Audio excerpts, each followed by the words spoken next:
stupid. Oh, hey there! I was just playing Pokemon Let's Go Eevee, but unfortunately I can't get the full experience from the game because I don't have the $50 Pokeball Plus controller that only has one button and analog stick. But luckily for all you cheapskates out there, I have a solution. I was able to find a cheap third-party version through the Chinese market, and luckily it just came in now. Shit, I wasted $30 on this. On May 2018, the Pokemon Let's Go trailer was revealed to the world, bringing the series back to Kanto again. But unlike other Pokemon games, this one was a spin-off focusing on a more casual audience. A lot of the main mechanics you would see in normal Pokemon games were changed, such as wild Pokemon battles being made to be more like Pokemon Go. Instead of having to strategically battle and capture them, you would just have to throw a Pokeball. Got him! Oh, experience points for doing absolutely nothing? Oh yes, please. Honestly, I thought this game was going to suck. A lot of the enjoyment I got from Pokemon was capturing and putting in the time to raise my Pokemon through battling. And the fact that most of the time in Pokemon games you're usually battling wild Pokemon, but now you're doing whatever this thing is with your hands makes me want to stop and say kill all casuals. It just seemed there was a less emphasis on battling and training your Pokemon, which is what to many made Pokemon so enjoyable.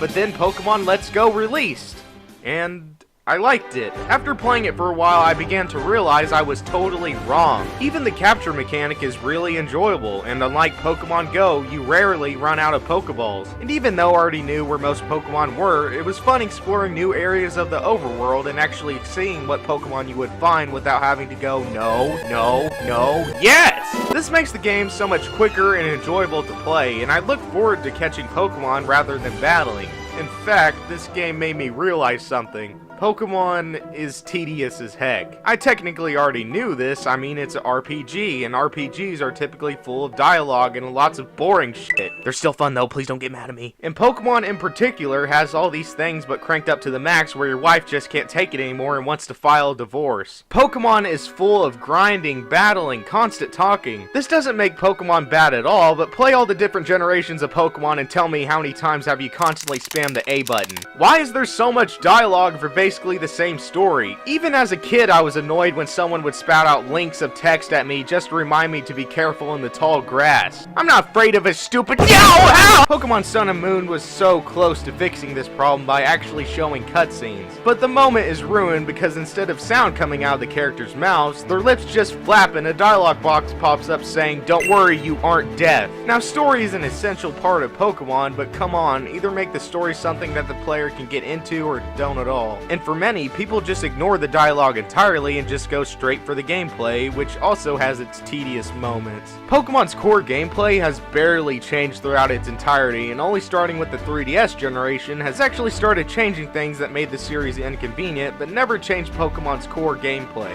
Pokemon Let's Go has everything what those games fixed and changed a major part of what makes Pokemon, Pokemon, and in my opinion has succeeded, but has revealed some of the more sour parts of Pokemon's nature that are essential to what makes Pokemon itself. Battling just became a thing I mostly avoided. I just wanted to explore more areas and see what Pokemon I could find. But in normal Pokemon games, you are mostly battling. However you may feel about the new capturing mechanic, you don't have to do it. It's completely avoidable and doesn't continuously make you do them until you're tired of it. But trainer battles can get pretty annoying sometimes. In the normal games, you're mostly just battling, but since you're doing that throughout the whole game, you're not really given brief moments of fresh air of something that isn't the same smoke from your addictive Pokemon e-cig.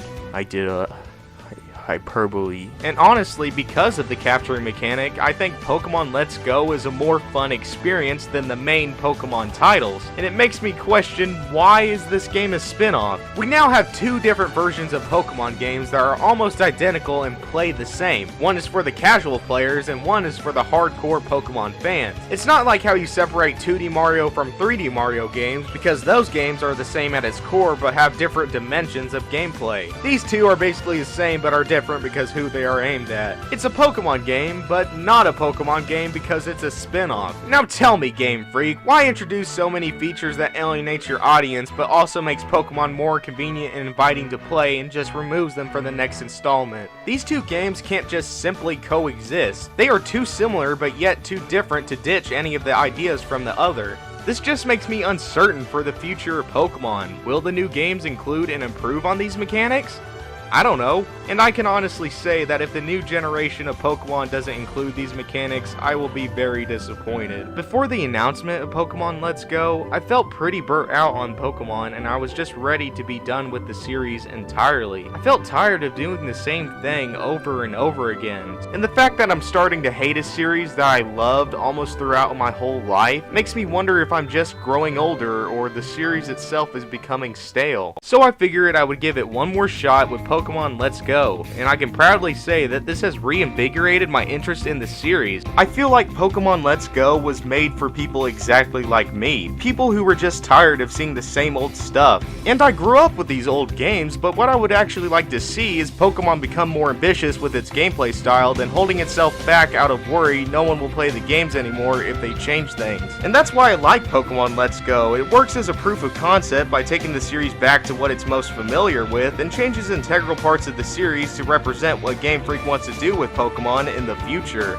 If you look at other JRPG series like Final Fantasy, the gameplay moved away from its roots to be more modern. And I'm not saying JRPGs are inferior, Octopath Traveler proudly debunks that statement, but it's clear that the series wanted to do a more ambitious take because they could now, and they did so creatively. If Game Freak didn't want to change Pokemon, then they wouldn't have added the capturing mechanic. Game Freak has the hardware now. They can make something more grand and make Pokemon how we always imagined it as kids. A huge adventure where you traverse a big region catching creatures. And I'm not saying they have to go the Breath of the Wild route and make the game open world, but come on, that would be cool. And I think Pokemon Let's Go is more of a proof of concept, showing that Pokemon can still be enjoyable to anyone. The capture mechanic feels like it emphasizes exploration, so why not build around that idea? Hopefully Game Freak is taking notes of Pokemon Let's Go's success and improve on the Pokemon formula in a great way. And for God's sake, can we please go to other regions once you beat the game? Gold and Silver was released for the Game Boy and it has way more content than any modern Pokemon game. God damn it, please make a perfect Pokemon game is what I'm saying. Man, so glad I was able to get that off my chest. Anyway, while I was blabbing on, I managed to trade $55 worth of my old stuff to go buy the Pokeball Plus controller. Unfortunately, I had to trade in all my extra controllers and Pokemon Let's Go Eevee, so let's see how this controller works with Smash Ultimate.